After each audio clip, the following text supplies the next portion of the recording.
My name is Josh Brahm with Equal Rights Institute, and we're taking a close look at the Reversing Road documentary. So let's fast forward to them talking about Gonzalez versus Carhart, often known as the Partial Birth Abortion Act. And there were bills pending at the federal level to protect access to abortion. The Clinton team has begun to systematically wage war against unborn children. And abortion opponents were looking for a way to stop this momentum. So they came up with this new idea, and they honed in on later abortion, and specifically they came up with the term partial birth abortion. Okay, so the term partial birth abortion was coined because it is easier to say and instantly understand than the technical term for the procedure that was being debated, which was called dilation and extraction, or DNX for short. Terms like this get coined by people in politics all the time. The question that I care about is whether or not the term is deceptive or not. And I'll get to answering that question in a second. But first, let's take a look at one more clip. This is partial birth abortion. The abortionist grabs the live baby's leg with forceps. The Republicans introduced the partial birth abortion law, even though there's no such thing. They made up the word, and it was a strategy.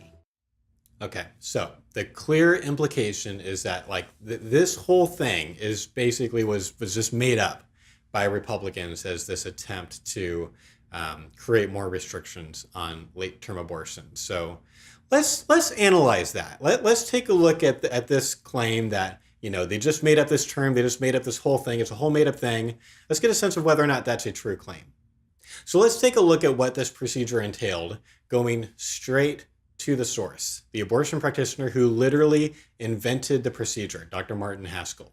We actually know this because he presented a paper on the technique at the National Abortion Federation's September of 1992 event on second trimester abortion from every angle. So his paper is seen in the table of contents. It's titled Second Trimester DNX, 20 Weeks and Beyond. And in this paper, he carefully describes the procedure. So I'm going to read a few relevant quotations, but you can read the whole paper at the link below. It was scanned and is posted. The entire thing is posted on Priests for Life's website. So fair warning, the description of this procedure is very disturbing. But again, we are analyzing this claim that pro-lifers just made this thing up, that the phrase partial birth abortion is like a deceptive term. So let's take a look at what Haskell says. He says that dilation and extraction takes place over 3 days. In a nutshell, DNX can be described as follows: dilation, more dilation, real-time ultrasound visualization, version is needed, intact extraction, fetal skull decompression, removal, cleanup, recovery. Later on, I'm going to kind of skip past where he's describing how to do the dilation and we get to the more relevant section. The surgeon introduces a large grasping forceps through the vaginal and cervical canals into the corpus of the uterus. Based upon his knowledge of fetal orientation, he moves the tip of the instrument carefully toward the fetal lower extremities. When the instrument appears on the sonogram screen, the surgeon is able to open and close its jaws to firmly and reliably grasp a lower extremity, or leg. The surgeon then applies firm traction to the instrument, causing a version of the fetus if necessary, and pulls the extremity into the vagina. With the lower extremity in the vagina, the surgeon uses his fingers to deliver the opposite lower extremity, or the other leg, then the torso, the shoulders, and the upper extremities, or both arms. The skull lodges at the internal cervical OS. Usually there is not enough dilation for it to pass through. The fetus is oriented dorsum or spine up.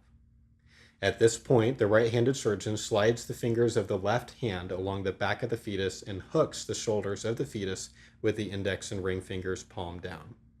While maintaining this tension, lifting the cervix and applying traction to the shoulders with the fingers of the left hand, the surgeon takes a pair of blunt, curved scissors in the right hand.